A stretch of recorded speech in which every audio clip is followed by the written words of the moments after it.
Hi there, I'm Meg Viviano from Chesapeake Bay Magazine. As you can see, we're here in Annapolis and we are talking Blue Angels.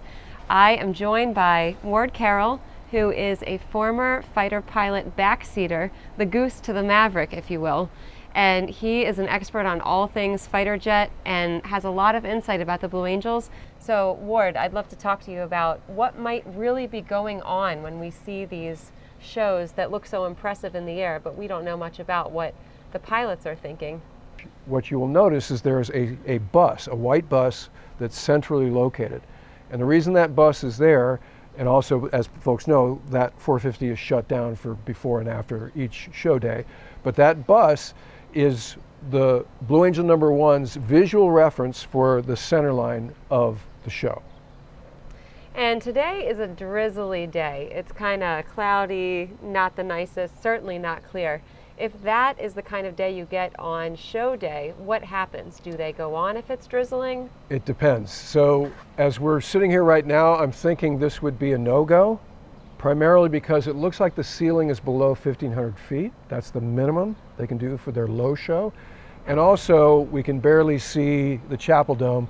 So I don't think we have 3 miles of horizontal visibility. So those two things are required to do even the lowest show. Now, the moves that we see the Blue Angels do, are these things that would happen in actual missions, or are these just to show off the precision that these pilots are able to perform? That's a great question. The Blue Angels are not stunt pilots. They are above average, I would say average Navy pilots, but they're just trained like every Navy jet pilot and Marine Corps jet pilot from flight school through the fleet. The requisite amount of time you have to even apply for the Blue Angels is 1,500 hours in tactical jets. Not helicopters, not prop planes, but tactical jets. So what you see are really tight formations doing a specific series of maneuvers that are specific to the Blue Angels. Let's talk about some of these maneuvers that the Blue Angels are capable of, the ones that we know so well from having seen the shows. We know the diamond formation, that's how they start the show. Tell us about some of the others.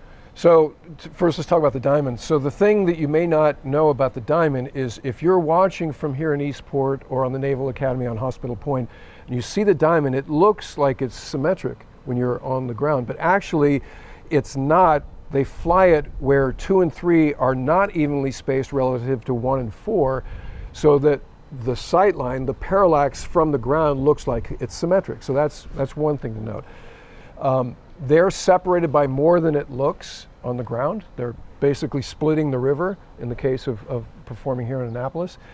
And then as the show goes on, you'll see some other very signature moves. One is what they call the farvel.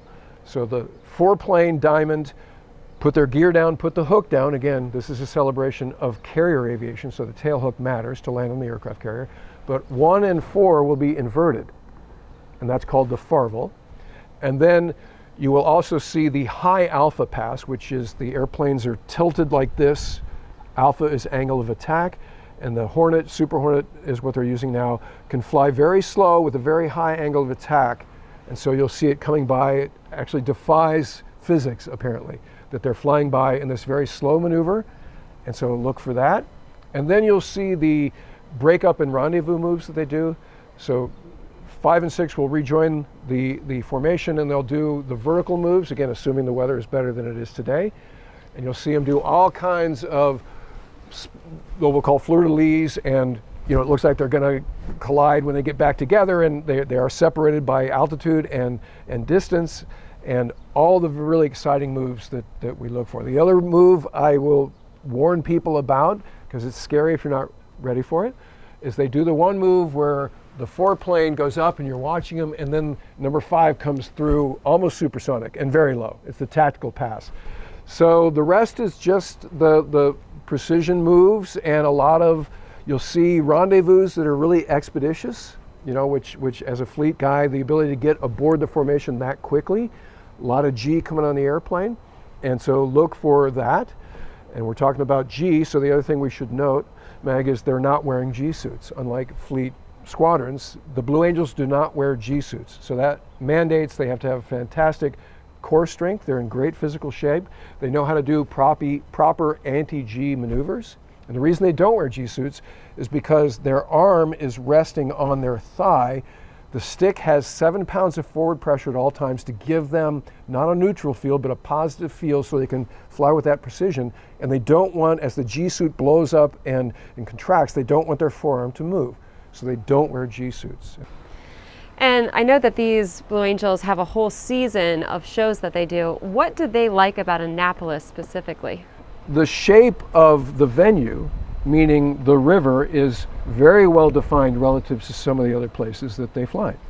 So in terms of hitting their ground references and keeping the show where it needs to be, the Blue Angels like flying here. Now in terms of the viewer experience, I would say this is one of the top 5 places in the country that you can watch the Blue Angels. So if you haven't ever seen them before, you should feel lucky that you're able to see them here in Annapolis, because it's just a great place to see the Blues. That's great. Well, thank you so much for your insight. We're all looking forward to the flight demonstrations, and we'll know a little bit more now when we're able to watch it. All right. Thanks, Meg. Pray for good weather, everybody. That's right.